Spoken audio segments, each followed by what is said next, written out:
എന്താ നിങ്ങൾ വരുന്നില്ലേ? പേടിയുണ്ടോ നിങ്ങൾക്ക്? ഇല്ല. നിന്നെക്കുറിച്ച് അത്ഭുതം.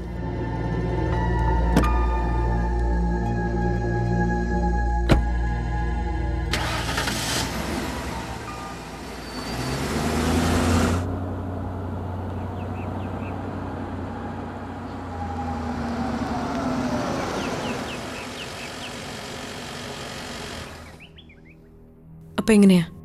എനിക്കെന്റെ പക തീർക്കാലോ അല്ലേ?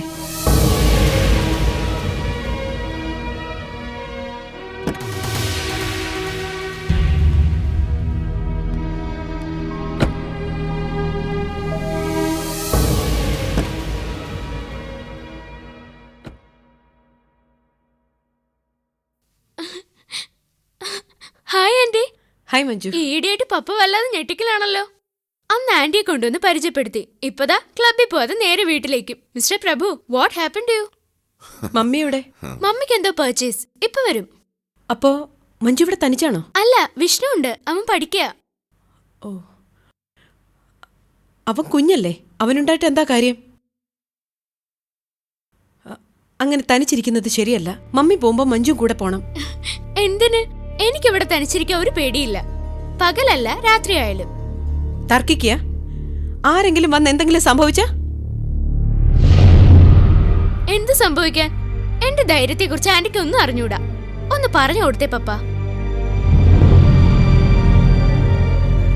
വേണ്ട, ഒന്നും സംഭവിക്കില്ലെന്ന് എല്ലാരും കരുതും. പിന്നെ സംഭവിച്ചു കഴിഞ്ഞിട്ട് പറഞ്ഞിട്ട്. ഇതെന്താ പഴയ കാലമാണോ ആന്റി? പെണ്ണാന്ന് പറഞ്ഞ അടുക്കളയിൽ ഒളിച്ചിരിക്കാൻ.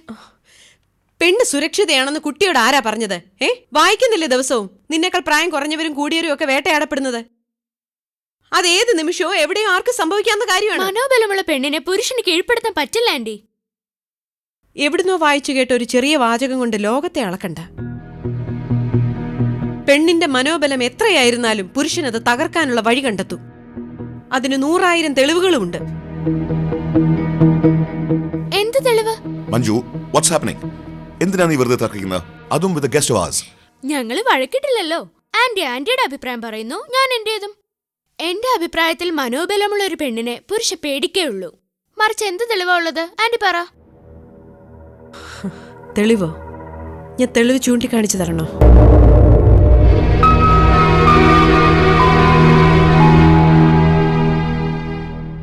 പറ. മഞ്ജു, ഒന്ന് മതിയാക്ക. നിങ്ങൾ രണ്ടുപേരും വേറെ ജനറേഷൻസാണ്. അതനുസരിച്ച് ചിന്തയ്ക്കും വ്യത്യാസം കാണും. So what? ഇന്ന് സൊസൈറ്റിയിൽ പെണ്ണ് സുരക്ഷിതയാണെന്ന് നിങ്ങൾ കരുതുന്നുണ്ടോ? പറയൂ. ഒരു പുരുഷന്റെ അഭിപ്രായത്തിന് ഇവിടെ പ്രസക്തിയുണ്ട്.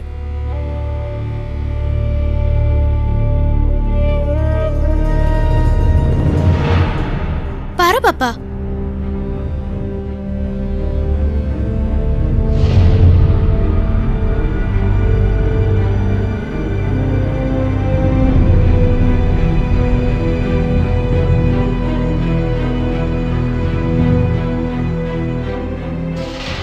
സൊസൈറ്റിയെ വിലയിരുത്താവുന്ന വിധം നിങ്ങളെ രണ്ടാളും പോലെ ഞാൻ സൊസൈറ്റിയെ നോക്കാറില്ല. അത് കള്ളം. ഒരഭിപ്രായം പറയാനുള്ള അനുഭവങ്ങളൊക്കെ നിങ്ങൾക്കുണ്ട് ഇല്ലേ? പറയൂ. പറ പപ്പ. Just keep quiet, please. Enough.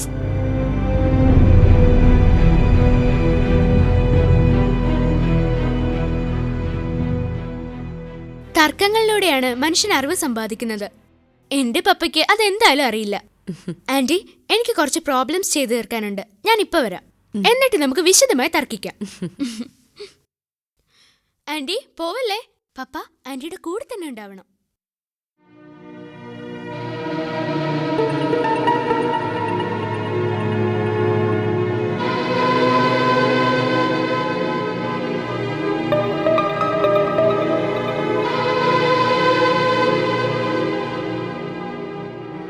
എല്ലാം അവസാനിച്ചു എന്ന് കരുതിയല്ലേ?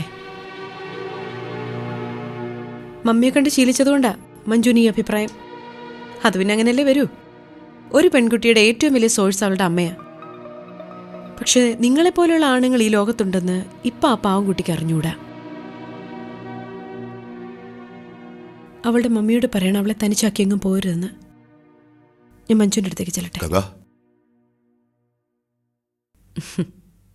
പേടിക്കണ്ട, ഞാനിതിൻ്റെ ബാക്കി തുടരില്ല. അവളെ എനിക്കിഷ്ടമാണ്. കാണാപ്പാഠം പഠിച്ചാണെങ്കിലും ഈ പ്രായത്തിൽ ഇത്രയൊക്കെ പറയാൻ കഴിയുന്നല്ലോ, വലിയ കാര്യം തന്നെയാണത്. അവളെ ആരും വേദനിപ്പിക്കാതിരിക്കട്ടെ.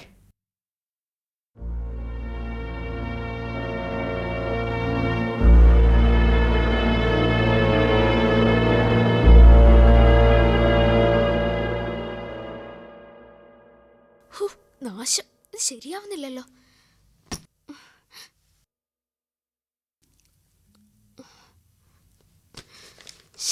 കിട്ടുന്നില്ലല്ലോ. എന്തുപറ്റി? ഞാനൊരു പ്രോബ്ലം വർക്കൗട്ട് ചെയ്തോണ്ടിരുന്നതാ. ആന്റിയോട് വന്ന് ഇത്രയും നേരം ഞാൻ തർക്കിച്ചപ്പോ ഉണ്ടായിരുന്നതും കൂടെ പോയി. ഇത് ചിലരുടെ ഒരു ടെക്നിക്കാ. എന്തെങ്കിലും അറിയാതെ വന്നാൽ പുറത്ത് ബഹളം കേട്ടു, ഒരു അനൗൺസ്മെന്റ് അതുവഴി പോയി, അപ്പൊ കോൺസെൻട്രേഷൻ നഷ്ടപ്പെട്ടു എന്നൊക്കെ പറഞ്ഞ് പരാതി പറയും. ഇത് നിസ്സാര പ്രോബ്ലം അല്ല, അല്ലെങ്കിൽ ഞാനിപ്പോ പുസ്തകം മടക്കിയേനെ. നോക്കട്ടെ. ആന്റി മാത്സ് ആയിരുന്നോ? നോക്കട്ടെ.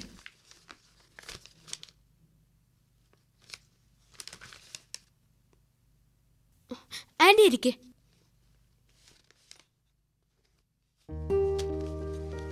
ഓ, ഇതായിരുന്നു.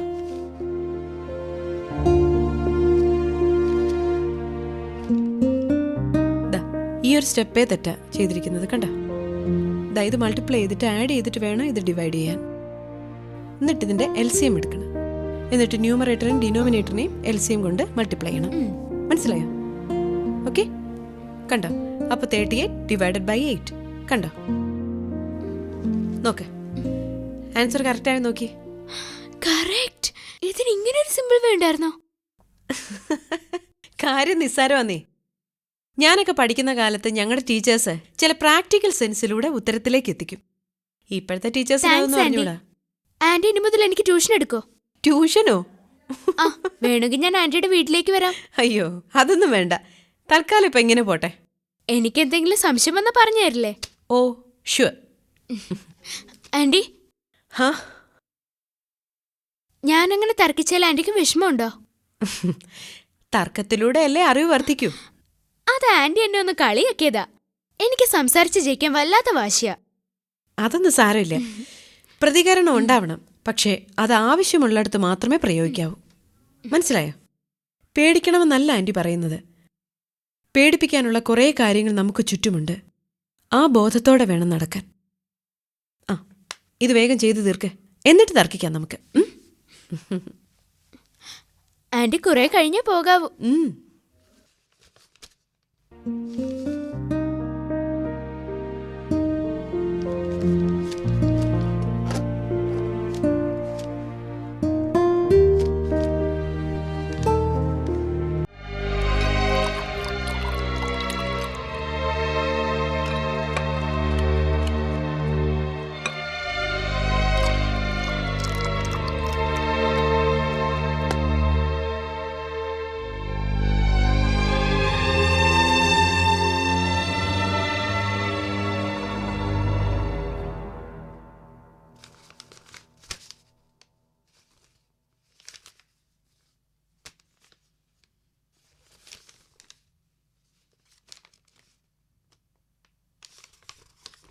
Good evening Vishnu. Good evening.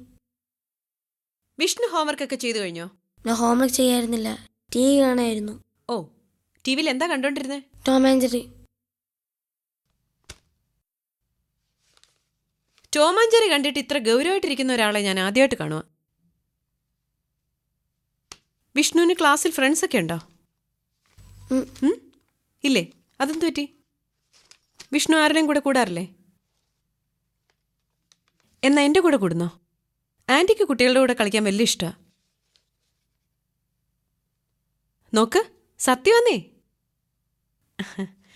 Vishnu പുറത്തേക്കൊന്നും പോകാറില്ലേ അച്ഛൻ്റെ അമ്മയുടെ കൂടെ? മമ്മിയുടെ കൂടെ ഡ്രസ്സ് എടുക്കാൻ പോയിട്ടുണ്ട്. പപ്പയുടെ കൂടെയോ? പപ്പ എനിക്ക് പേടിയാ. അടുത്ത് ചെന്നാൽ പപ്പ എന്നെ കള്ളു കുടിപ്പിക്കും.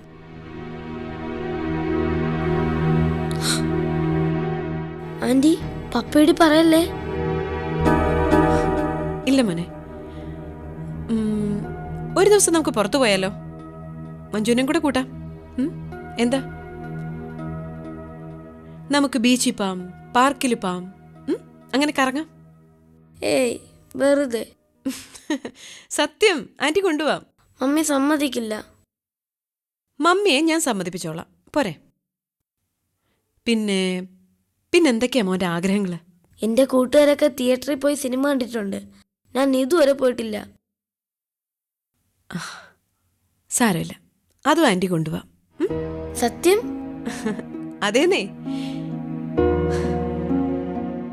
വിഷ്ണുവിന് ആന്റിയെ ഇഷ്ടമാണോ?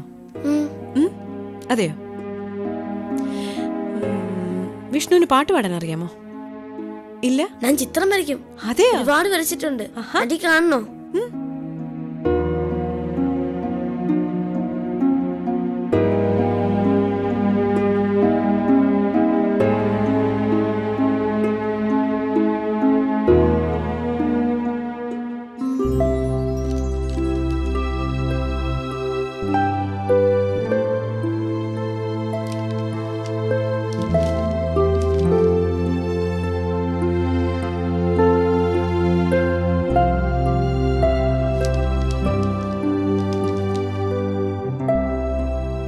Wow, wonderful.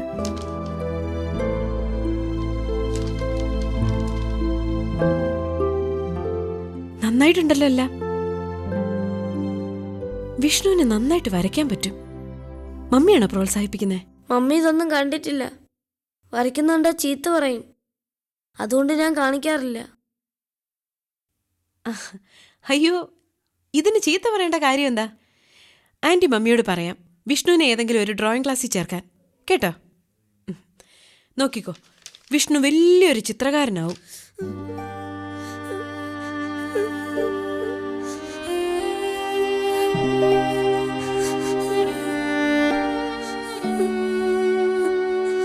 അയ്യോ, എന്തിനാ മോനെ കരയുന്നേ?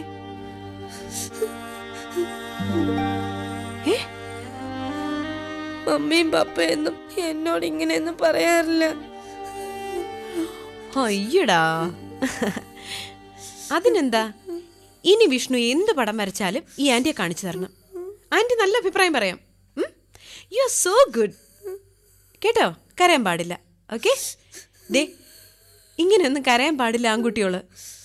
ഇനി ഈ ഗംഗ ആന്റിയാണ് വിഷ്ണുവിന്റെ ബെസ്റ്റ് ഫ്രണ്ട്, അല്ലേ? അല്ലേ? ഓക്കെ? ആ, ഗുഡ് ബോയ്. ഇനി നമ്മളങ്ങ് അടിച്ചു പൊളിക്കാൻ പോവല്ലേ? ചിരിക്കടാ, ചിരിക്കാൻ. അങ്ങനെ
തനിക്കെന്തു തോന്നി?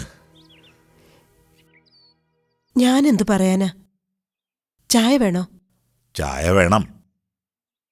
കഥ തനിക്കിഷ്ടപ്പെട്ടോ?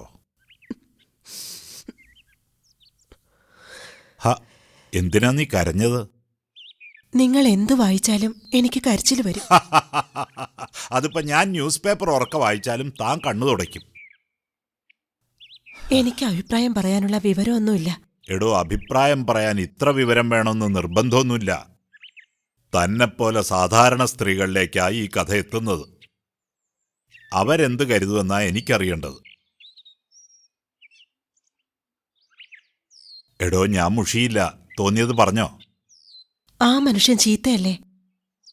എന്തിനാ ഇത്രയൊക്കെ ന്യായീകരിക്കുന്നത്? കഥ ഇറങ്ങുമ്പോൾ ആളുകൾ വീണ്ടും പറയും നിങ്ങൾ നാട്ടുകാരെ ചീത്തയാക്കാൻ നോക്കുന്നുവെന്ന്. പറയട്ടെ, നല്ല രീതിയിൽ വസ്ത്രധാരണം ചെയ്ത് ഒരാളെ കെട്ടിയൊരുക്കി അയാളെ നായകനെന്നും മോശം കാര്യങ്ങളുടെ ലേബലൊട്ടിച്ച് ഒരാളെ വില്ലനെന്നും പറയുന്നതിൽ അർത്ഥമില്ല. സാഹചര്യം, വിധി, ഇതാണ് മനുഷ്യനെ നിയന്ത്രിക്കുന്നത്. അതിനനുസരിച്ച് ആളുകൾ നല്ലതും ചീത്തയും ഒക്കെ ആകാം. അത് പുറമേ നിന്ന് നോക്കിയാൽ മനസ്സിലാവുകയേയില്ല. അവരുടെ മനസ്സിലേക്ക് ഇറങ്ങിച്ചെല്ലണം. ഈ കഥയിലെ നായകൻ എല്ലാവർക്കും പരിചിതമായ ജീവിത സാഹചര്യത്തിലുള്ള ഒരാളാണ്. ആളുകൾ വിലയിരുത്തട്ടെ. കഥയെഴുത്തുകൾ പേജ് നിറയ്ക്കാൻ മാത്രമുള്ളതായിക്കൂടാ, ചർച്ച ഉണ്ടാക്കുന്നത് തന്നെ ആവണം. അഗ്നിപ്രവേശത്തിന്റെ ബാക്കി അശ്വമേധം. അഗ്നിപ്രവേശം ഇരയുടെ കഥയാണ്, അശ്വമേധം വേട്ടയാടിയവന്റെയും. രണ്ടുപേർക്കും ജീവിതമുണ്ട്, രണ്ടുപേർക്കും കഥയുമുണ്ട്. ഇനിയൊരു ചായയാകാം.